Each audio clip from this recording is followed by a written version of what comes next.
بسم الله الرحمن الرحيم. نحمده ونصلي على رسوله الكريم اما بعد اعوذ باللہ من الشیطان الرجیم بسم اللہ الرحمن الرحیم۔ محترم سامعین، السلام علیکم ورحمۃ اللہ وبرکاتہ۔ سامعین، آج ہم خواب کے اندر خود کو یتیم دیکھنا یا کسی دوسرے کو یتیم دیکھنے کی تعبیر کو بیان کریں گے۔ خواب کے اندر محسوس ہونا کہ میں یتیم ہو گیا ہوں یا میں یتیم ہوں، اس کی تعبیر کچھ اچھی نہیں ہے۔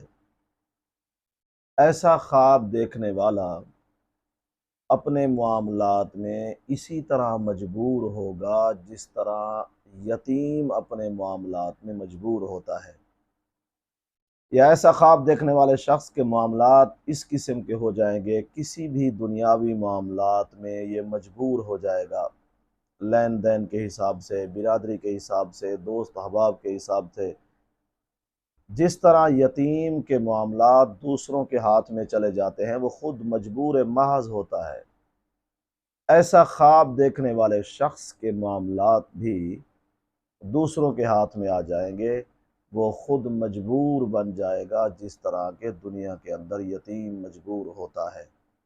واللہ عالم۔ اللہ تعالی ہمارے خوابوں کو ہمارے لیے باعث رحمت اور برکت بنائے۔ وآخر دعوانا ان الحمد للہ رب العالمین۔